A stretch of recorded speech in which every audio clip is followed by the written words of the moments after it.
¿acaso Dios no hará justicia? Y vamos a compartir un tema muy interesante, como es la arqueología y Biblia. Arqueología y Biblia. Es otro tema que tiene que ver con la apologética. Vamos, en primer lugar, a definir lo que es la arqueología. La palabra arqueología procede de dos vocablos griegos. Por un lado, arjaios, cuyo significado es antiguo, y logos, que viene a significar relato. Entonces, la arqueología tiene que ver con una ciencia que se ocupa de estudiar el pasado de la humanidad mediante los vestigios materiales. Ahora, a nosotros nos interesa de forma concreta la arqueología bíblica. Y ahora la pregunta, ¿qué valor tiene la arqueología en la apología de la Biblia? Pues el aporte de la arqueología a la Biblia tiene esencialmente dos aspectos vitales, ¿no? En primer lugar, estimados hermanos, la arqueología, gracias a la arqueología, se ha podido colocar la Sagrada Escritura en su contexto y entorno geográfico e histórico-cultural. La arqueología nos permite colocar la historia bíblica en su contexto histórico, cultural, geográfico, etcétera, etcétera. Por tanto, gracias a esta ciencia, como es la arqueología, se tiene un mejor conocimiento del contexto de las Sagradas Escrituras. En segundo lugar, la arqueología ha confirmado muchos relatos de la Biblia. Tenemos que recordar algo importante. La Biblia no cayó del cielo de un día para otro. ¿Sí? La Biblia no se escribió tampoco en un vacío histórico, sino que vio la luz en el tiempo y el espacio histórico. Lo que narra la Sagrada Escritura son acontecimientos que acaecieron de verdad en la historia. No son meras leyendas, como algunos han sostenido. En la Biblia se mencionan ciudades, imperios, reyes, naciones, y todo ello está en perfecta armonía con la historia, según lo ha demostrado esta ciencia llamada arqueología.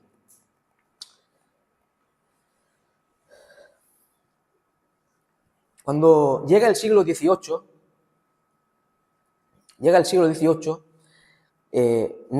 surge concretamente en Alemania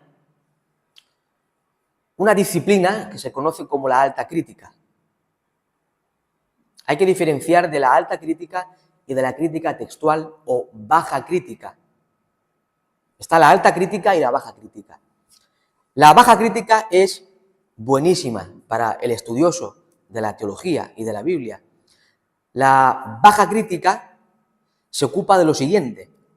Se ocupa de investigar en los manuscritos antiguos, las versiones antiguas de la Biblia, analizarlas, compararlas, etcétera, etcétera, para llegar a lo más original posible de los textos sagrados, para acercarse lo más posible a lo que los autores escribieron. Y ellos son los que nos dan las diferentes variantes de lectura. Los de la baja crítica nos dicen, mira, pues esta lectura es mejor que esta. ¿Sí? Por tanto, esa disciplina, como es la baja crítica, es excelente, útil y buena para los estudiosos y eruditos de la Biblia. Pero la alta crítica, aunque su propósito es entender el contexto lingüístico, histórico, político, etcétera, conocer la autoría de los escritos, conocer el género literario, etcétera, etcétera, eso es bueno, ¿verdad? Sin embargo, los eruditos de la alta crítica niegan lo sobrenatural, niegan la inspiración de la Biblia, niegan los milagros, niegan la deidad de Cristo, su resurrección y otras doctrinas fundamentales de la fe cristiana. Y por tanto los eruditos de la alta crítica, algunos de ellos, muchos de ellos, comenzaron, por ejemplo, allá por el siglo XVIII y siglo XIX, a decir, por ejemplo, que los relatos patriarcales que están consignados en el libro del Génesis, los relatos que tienen que ver con los patriarcas hebreos, como Abraham, Isaac, Jacob, dicen que son relatos mitológicos, son puro mito. No tiene que ver nada con la historia real. Sin embargo, la arqueología ha confirmado que los ciclos patriarcales tienen veracidad histórica. Ciertos documentos, como después veremos, documentos hallados en Nuzi y en Mari, ciudades mesopotámicas, ciertos hallazgos presentan el ambiente político, social y cultural que se describe en los relatos patriarcales consignados en el Génesis. O sea, el ambiente político, social, económico, las costumbres, la forma de pensar, etcétera, etcétera, que aparecen en el Génesis, en tiempos de los patriarcas, está en armonía con lo que se sabe de aquella antigua Mesopotamia, por ciertos documentos hallados en Nuzi y Mari. Surgió en ese siglo XVIII, siglo XIX, un teólogo alemán llamado Julius Wellhausen.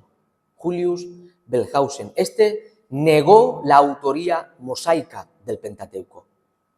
Él dijo que Moisés no fue el autor del Pentateuco. Y este inventó una hipótesis que se conoce como la hipótesis documental, que dice que el Pentateuco es el resultado de 4 documentos escritos en diferentes periodos de la historia por diferentes autores en diferentes sitios geográficos. Es una hipótesis, pero la verdad es que Moisés, según Cristo, es el autor del Pentateuco. ¿A quién creemos? ¿A Jesús o a Julio Wellhausen? A Jesús, ¿verdad? Pero este erudito alemán, Julius Wellhausen, dio ciertos argumentos de por qué Moisés no pudo ser el escritor del Pentateuco. Pero a mí me interesa señalar uno. Julius Wellhausen dijo, allá por el siglo XIX, 1800 y pico, que Moisés no pudo ser el escritor o autor del Pentateuco porque en tiempos de Moisés no existía aún la escritura. Moisés vivió alrededor del siglo XV a.C. Nace alrededor del año 1500 a.C. aproximadamente. Y Julius Wellhausen dice que en aquella época no existía aún la escritura. Pero gracias a la arqueología, hoy se sabe que la escritura, que pone fin a la prehistoria, porque la prehistoria es un periodo donde no existía la escritura, es antes de la historia. Pero cuando se inventa la escritura, comienza la historia. Ya no estamos en la prehistoria, sino en la historia, porque se pone por escrito las cosas. Entonces, se sabe hoy, desde hace siglos, ¿no?, que la escritura se inventó allá por el año 3000 a.C., en la cultura mesopotámica. Los mesopotámicos fueron los que inventaron la escritura, especialmente los sacerdotes de los templos, porque querían registrar las ofrendas y las cosas que entraban en el templo, y ellos inventaron la escritura cuneiforme, que le llaman. Por tanto, la escritura apareció, se inventó alrededor de 1500 años antes de Moisés. Por tanto, sí que existía la escritura. Y esto lo ha demostrado la arqueología. Gracias a Dios por los arqueólogos que excavaron, investigaron, y que hoy podemos refutar las tonterías que algunos dicen en muchos sitios. En los libros históricos se mencionan muchas ciudades. Por ejemplo, una ciudad sumamente conocida, especialmente en el libro de Josué, es Jericó. Pues bueno, se ha localizado, gracias a la arqueología, la ciudad de Jericó. Y así muchas y muchas ciudades han sido localizadas. Algunos críticos negaban, por ejemplo, el cautiverio babilónico. Decían que los judíos no habían podido ser conquistados por los babilonios y estar en Babilonia en el cautiverio. Negaban ese evento. Pero se encontró, siglo XIX, siglo XX, se halló una inscripción en tablas antiguas, tablillas donde se registraba la porción, la ración de alimentos que se daban a los cautivos que estaban en Babilonia. Pues en uno de los documentos, esto es impactante, se narra de alguna forma cómo se le daba aceite y otras provisiones al rey Joaquín, rey de Judá. Y aparece su nombre como rey de Judá. Y la escritura enseña que fue el cautiverio. Por tanto, este hallazgo confirma que el cautiverio babilónico sí se dio, tal como la Biblia lo enseña. Que el rey Joaquín sí existió, tal como la Biblia lo enseña. Una de las críticas al libro de Daniel era la mención del rey Belsasar. En el capítulo 5 del libro del profeta Daniel se menciona al rey Belsasar, como Darío, en un momento determinado, conquista Babilonia con su rey a la cabeza, que era Belsasar. Pues los historiadores, los especialistas, decían que la Biblia había errado en esto, ya que el último rey de Babilonia fue Nabónido. Claro, los historiadores y expertos decían, la Biblia en Daniel 5 da a entender que el último rey del imperio babilónico fue Belsasar. Sin embargo, según la arqueología, en aquella época, los historiadores, el último rey del imperio babilónico fue Nabónido. Entonces, la Biblia se ha equivocado en esto. Pero en el año 1853, un arqueólogo llamado Henry Rawlinson desenterró en la región del Éufrates un cilindro que informaba que en aquella época del imperio babilónico hubo un momento, al final de su historia, que reinaron padre e hijo, Nabónido y su hijo Belsasar. Tanto se pudo confirmar que la existencia de Belsasar está en armonía con la historia y por tanto confirma el relato bíblico. Lo que ocurre es que Nabónido marchó de Babilonia, tuvo ciertos problemas y marchó a otra región y dejó a su hijo en el reino. Y los dos reinaron de una forma corregente, padre e hijo. En la Biblia, estimados hermanos, se menciona un pueblo llamado los hititas o los eteos. La Biblia era el único libro que mencionaba a este pueblo. Claro, los especialistas, expertos, decían que era un invento de la Biblia, que no existía el pueblo eteo. Llegamos al siglo XIX, estimados hermanos, y gracias a la labor arqueológica se encontró el imperio que perteneció a los hititas. No solamente se encontró algún rastro, no, el imperio que formó parte de los hititas. Los historiadores y expertos decían que la Biblia había errado al mencionar Nínive. Nínive se menciona de forma muy especial, se menciona ya en Génesis. En el libro del Génesis, capítulo 10, ya se menciona Nínive. Pero especialmente se menciona en el libro del profeta Jonás y en el libro del profeta Nahum. Pues los expertos decían, la Biblia ha errado porque Nínive no aparece por ningún sitio. Es una fábula. No existe tal ciudad.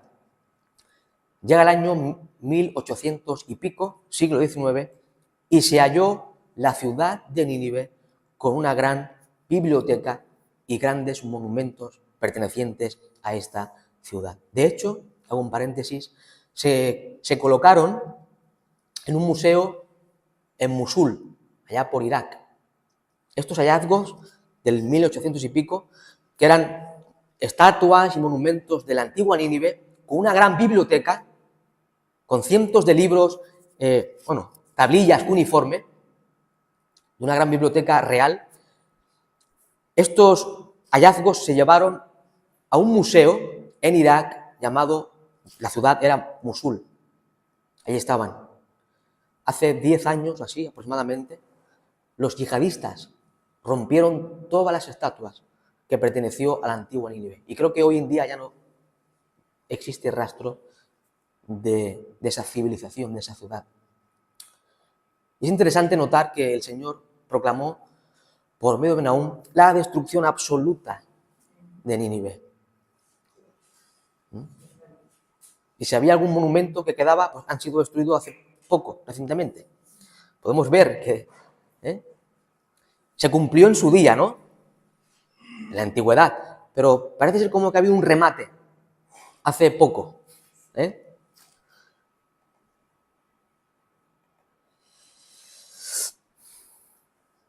Seguimos avanzando y vemos de que los eruditos, teólogos y especialistas de una facultad de teología que se conoce como la Escuela de Tubinga.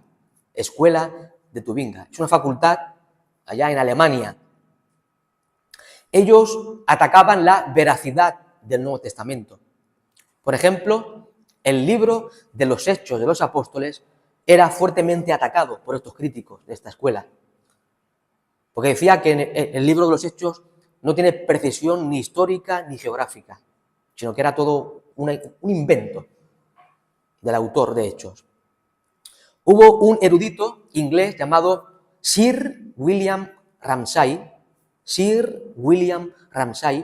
quien se adhería al pensamiento de la Escuela de Tubinga, que rechazaba la veracidad del Nuevo Testamento.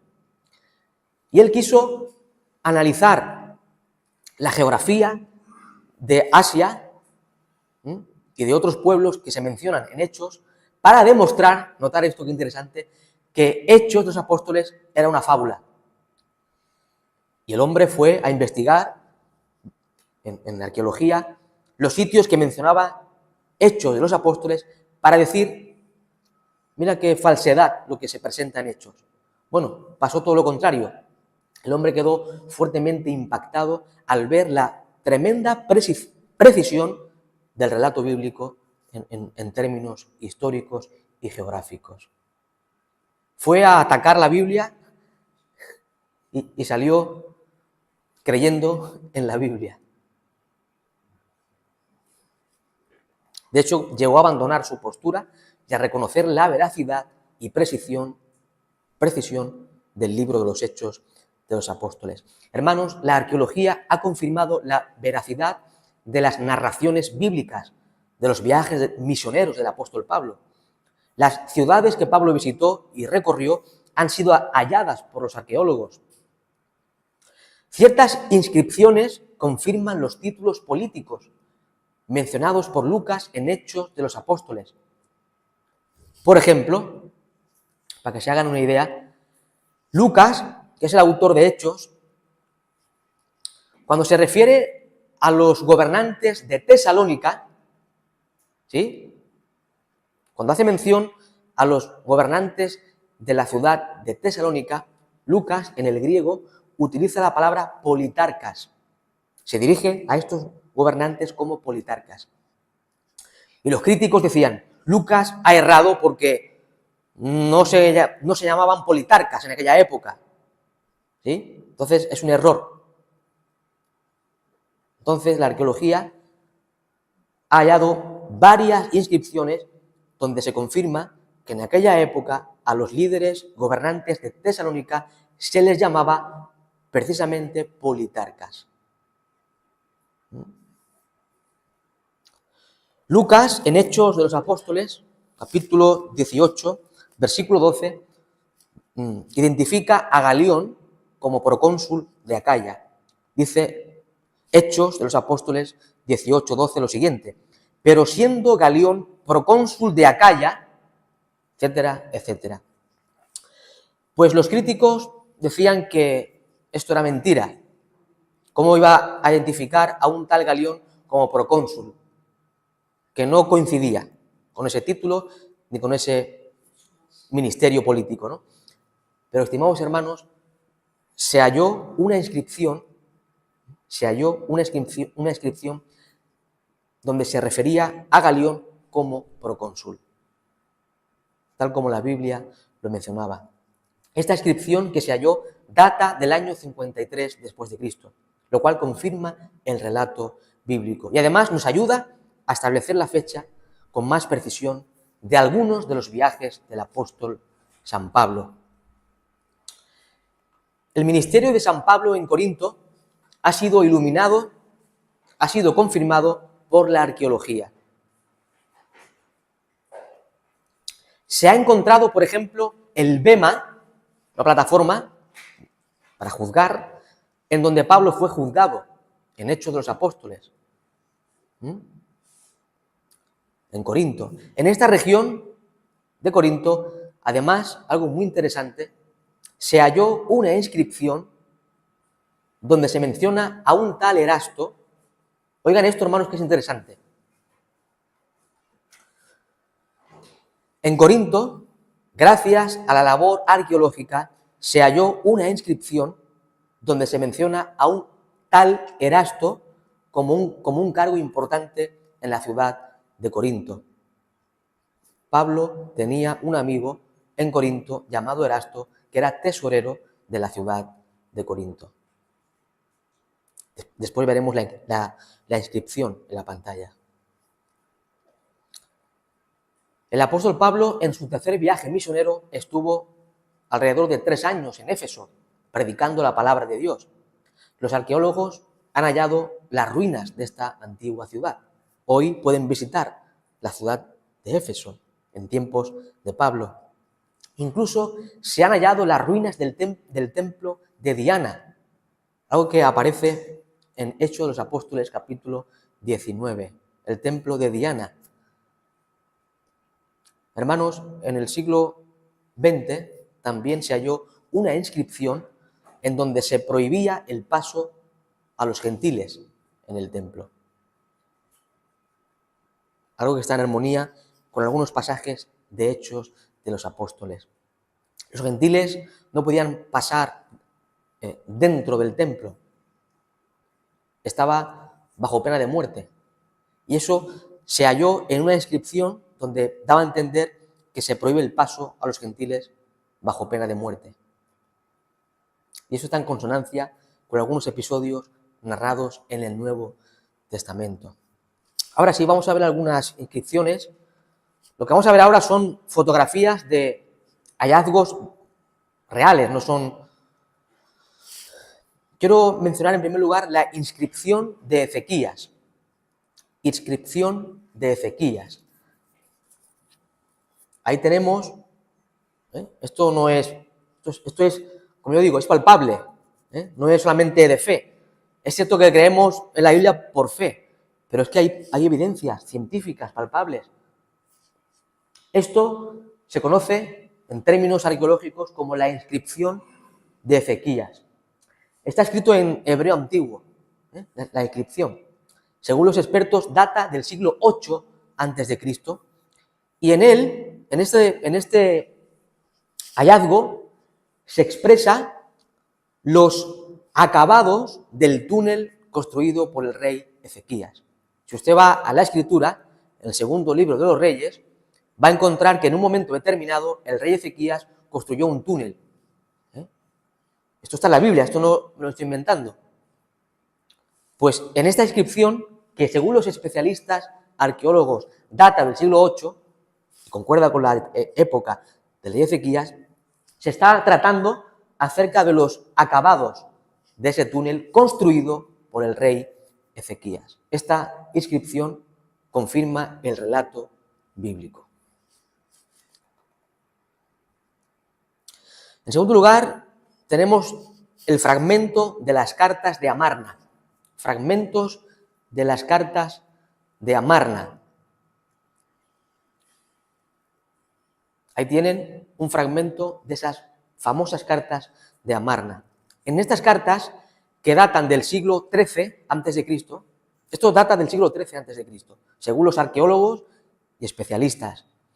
Pues en estos documentos, de alguna forma se narra, se relata, cómo en un momento determinado, del siglo XIII aproximadamente antes de Cristo, el rey de Canaán, un rey de Canaán, pide ayuda al faraón, porque en aquella época, Faraón tenía el gobierno sobre Canaán.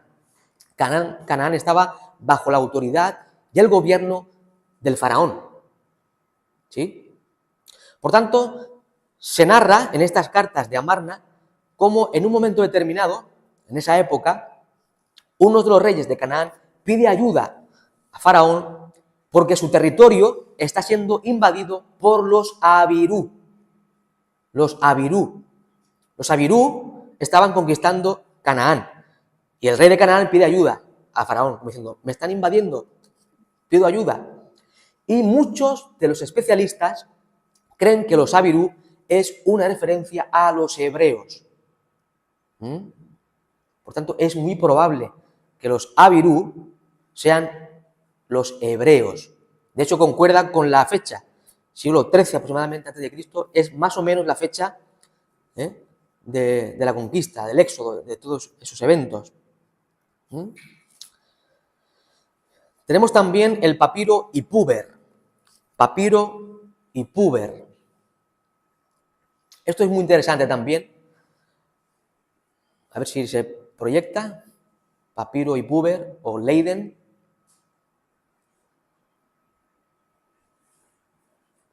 Papiro de Leiden 344 o papiro Ipúber.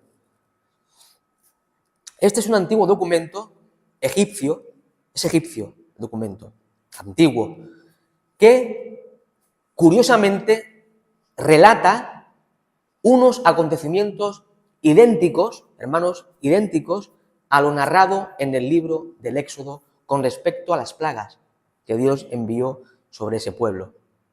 Algunos eruditos, arqueólogos, creen que muy probablemente es la versión egipcia de lo que ocurrió en Egipto cuando Dios intervino judicialmente sobre esa nación.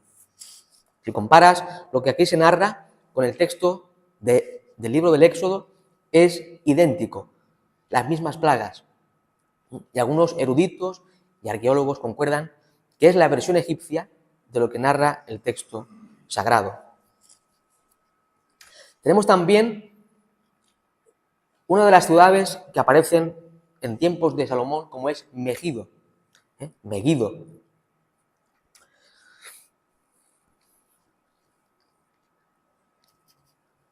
Megido. Megido fue una ciudad en tiempos de Salomón. El reino de Salomón fue un reino próspero y una de las ciudades que pertenecían a su gobierno era Megido. Y, pues, no sé si está por ahí la foto de Megido. ¿No está? Bueno, pues aquí tengo la foto. Si quieres después la ven. Se ha encontrado la ciudad de Megido tal cual se menciona en la Biblia en tiempos de Salomón. También Ezion-Geber, una zona portuaria en tiempos de Salomón, se ha encontrado y concuerda de forma exacta con lo que narra el primer libro de los Reyes.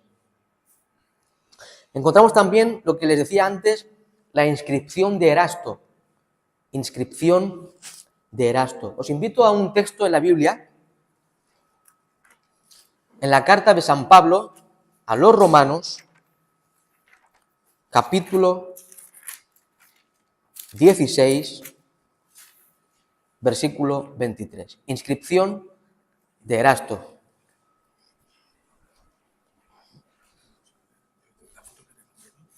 Sí está, sí está. No, no.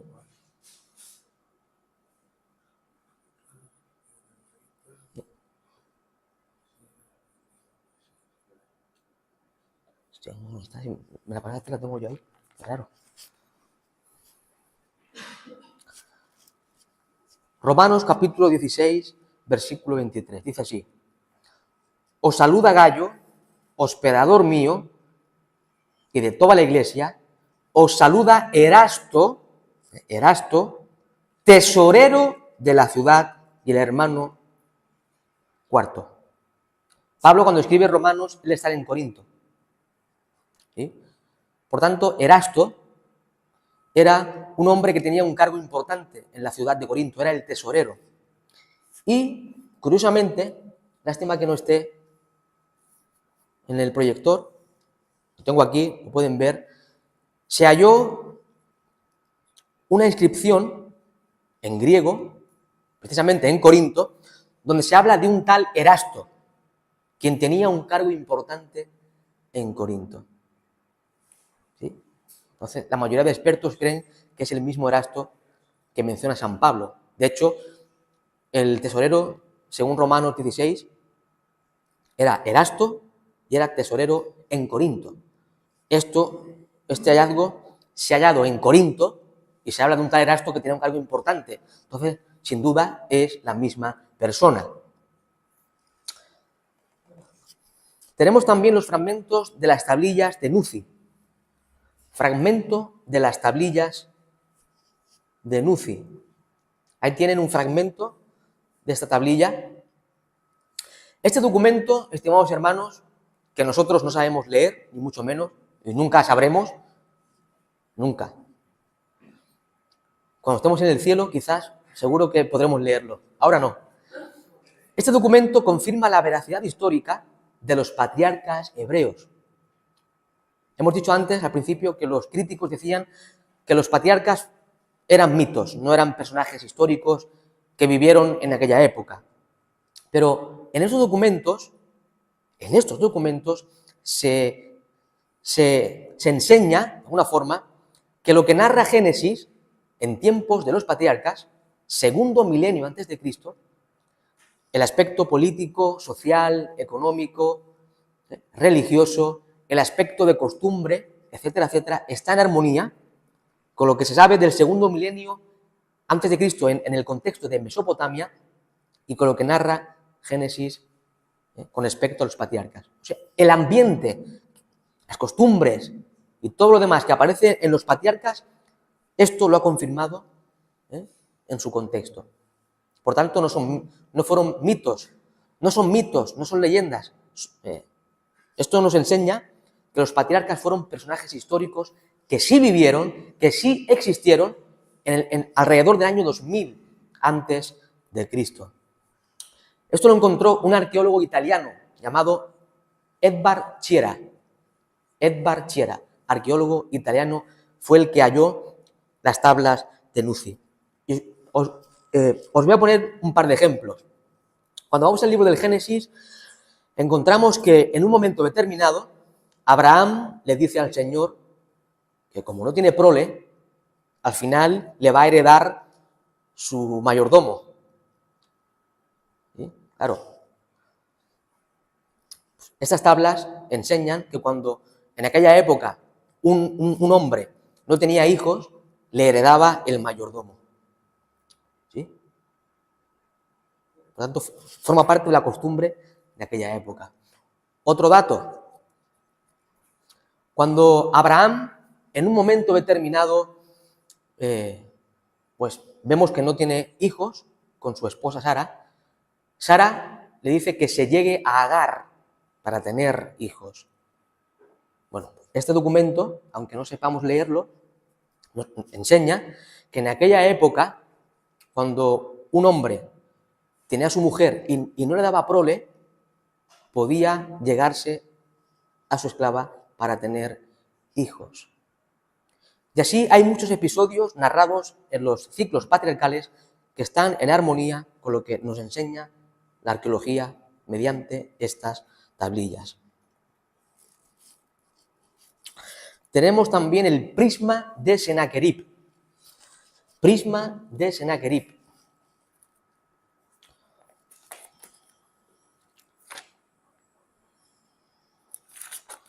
Os invito a un pasaje. Vamos a leer también la palabra. Libro del profeta Isaías, capítulo 36. Libro del profeta Isaías, capítulo 36. Versículo primero. Notar lo que dice ahí la palabra del Señor. Aconteció en el año 14 del rey Ezequías que Sennacherib, rey de Asiria, subió contra todas las ciudades fortificadas de Judá y las tomó. Esto es lo que dice la Sagrada Escritura. Pues este prisma, que tampoco sabemos nosotros leerlo, los arqueólogos y especialistas sí, este prisma de Sennacherib data del siglo VIII a.C., y en este prisma se hace mención al sitio de Jerusalén en el año 701 a.C. por parte del rey asirio Sennacherib. O sea, para que todos entendamos, aquí se dice que Sennacherib, rey de Asiria, en aquella época del año 701, sitió Jerusalén. Y eso concuerda con lo que dice Isaías, capítulo 36. O sea, no solamente está narrado en la Biblia, sino que en los anales históricos del gobierno del rey asirio está también escrito como un evento real, histórico, no una fábula.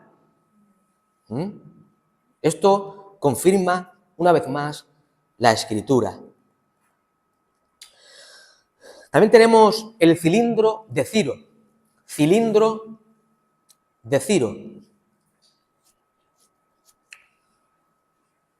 Data del siglo VI antes de Cristo. Y esto, hermanos, eso están en algunos museos. O sea, que se puede visitar. Que no es que yo le haya hecho una foto, no, que está en los museos. Podemos ir a visitarlos y comprobar su historia, su veracidad. Este cilindro de Ciro, que data del siglo VI, muestra la veracidad de Esdras capítulo 1. Algunos críticos negaban, por ejemplo, la historicidad de Esdras capítulo 1. En Esdras 1 se nos narra cómo en un momento determinado Ciro deja en libertad al pueblo judío para que marche a su tierra para construir templo al Señor. Claro, los críticos decían, ¿cómo un emperador, por decirlo así, un rey, un monarca del imperio persa va a dejar a los judíos marcharse de su imperio? Eso no cuadra con la, según ellos decían, con la autoridad persa. Pero este cilindro nos habla de la política de Ciro. Ciro tenía esa costumbre de dar permiso a otros pueblos para que estuviesen en sus sitios. Evidentemente, bajo su gobierno, pero con cierta libertad, como hizo Alejandro Magno y como en cierta forma hizo el Imperio Romano también. Por tanto, este cilindro de Ciro confirma la política de Ciro, que está en perfecta armonía con Esdras capítulo 1. Fue un arqueólogo británico llamado H. Rassam quien halló esto precisamente en Babilonia. Confirma Esdras capítulo 1. Tenemos también la piedra moabita. Piedra moabita. Ahí tienen. Data del siglo IX, aproximadamente antes de Cristo. En esta piedra moabita se menciona, se relata cómo el pueblo de Moab fue conquistado por el rey de Israel llamado Omri. Esto confirma, por tanto, la veracidad histórica del rey Omri, rey de Israel, tal como se narra y se menciona en el segundo libro de los Reyes, en la palabra de Dios.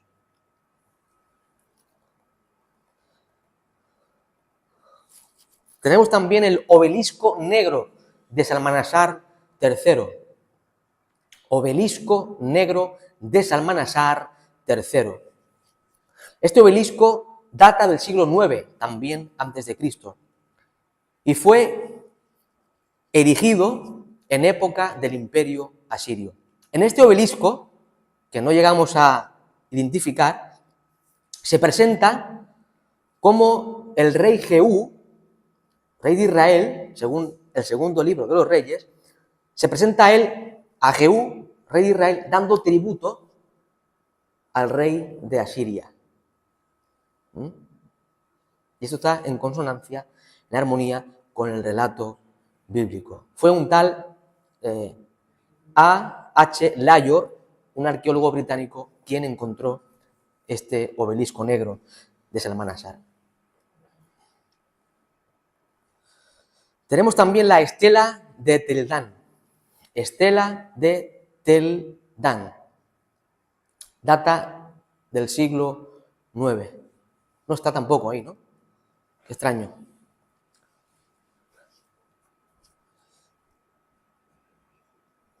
Los críticos, estela de Tel Dan. Estela de Tel Dan, tal cual. Data del siglo IX antes de Cristo.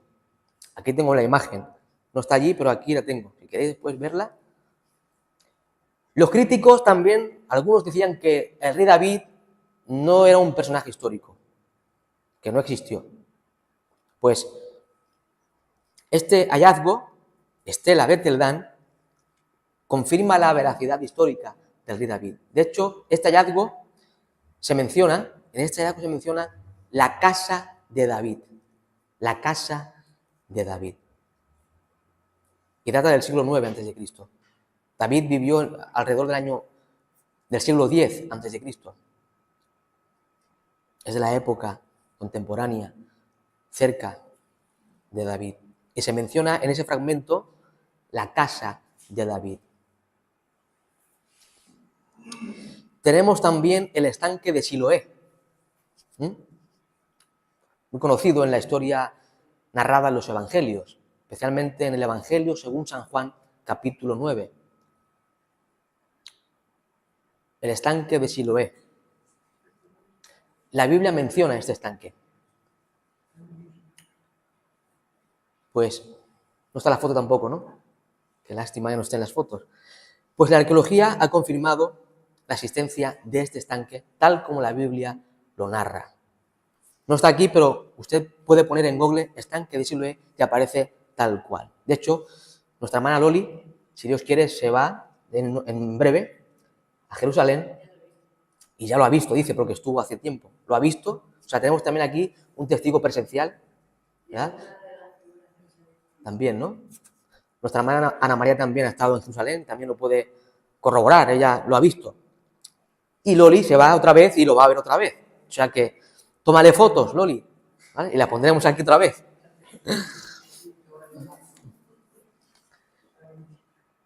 Seguimos y tenemos las cuevas del Qumran.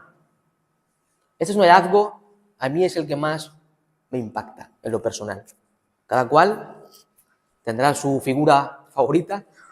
Las cuevas del Qumran. Bueno, cuenta la historia, así, a grosso modo, allá por el año 1947, esto ocurrió hace poco, un pastor, bueno, hace poco, quiero decir que no es del año 1300, es del siglo XX, siglo pasado. Cuenta la historia que un pastor de aquella región se le perdió alguna de sus ovejas y fue a buscarla. Total que en medio de estas cuevas del Qumran, que están cerca del Mar Muerto, el pastor se topó con tinajas antiguas, es tremendo, donde contenían cientos y cientos y miles de fragmentos de documentos, de manuscritos, papiros, etcétera, etcétera. Pronto se dio aviso a las autoridades y los arqueólogos comenzaron a rastrear, a investigar y bueno, se encontraron muchos documentos extrabíblicos de la cultura, de la teología, del pensamiento, de la de la secta de los esenios. Los esenios era una secta judía que habitaba en estas cuevas, en esta región, y ellos traducían las escrituras. Pues se hallaron muchos documentos pertenecientes a esta secta, documentos extrabíblicos, documentos de costumbre, reglas de aquella secta, etcétera, etcétera.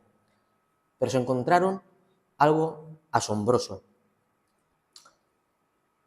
Se encontró todo el Antiguo Testamento, lo tenemos en la Biblia, todo el Antiguo Testamento hebreo, excepto el libro de Esther, pero todos los libros se encontraron y datan del siglo II antes de Cristo. O sea, aquí, en esta escuela de Qumran, se encontró un texto más antiguo que el que Jesús leía en su época. Alrededor de 200 años antes. ¿Sí? Son más precisos estos que lo que se usaban en tiempos de Jesús, quizás, porque son más antiguos. Por tanto, se recuperó todo el Antiguo Testamento que data aproximadamente del siglo II antes de Jesucristo.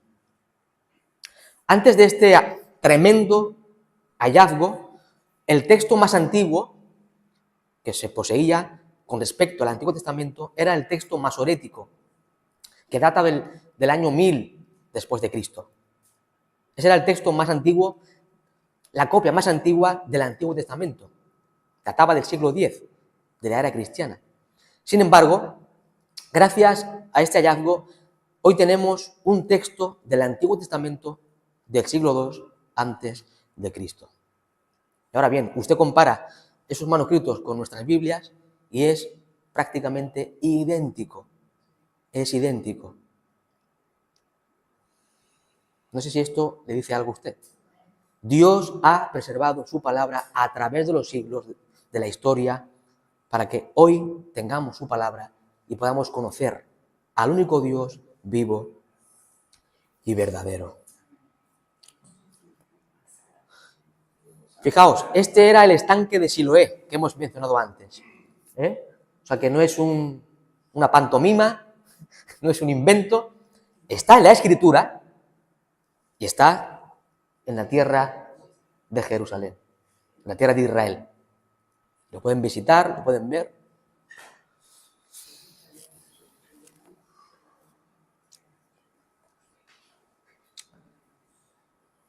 Tenemos, no lo tenemos en la pantalla, lo tengo aquí, un papiro que data del siglo II después de Cristo. Concretamente data del año 125 aproximadamente después de Cristo. 125 después de Cristo. Es el papiro 52, más conocido como el papiro John Rylands, porque está en la biblioteca, conservado, biblioteca que se llama John Rylands. Este papiro 52, notar qué interesante, este papiro 52 contiene un fragmento de Juan capítulo 18. El Evangelio de Juan capítulo 18 tiene una porción de ese capítulo. Los críticos decían que el Evangelio de Juan no se escribió en el siglo a finales del siglo I, sino que se escribió en el siglo II o III después de Cristo. Pero este papiro confirma que el Evangelio de Juan se tuvo que escribir a finales del siglo I. Nosotros creemos que Juan escribió alrededor del año 90 o 95 después de Cristo.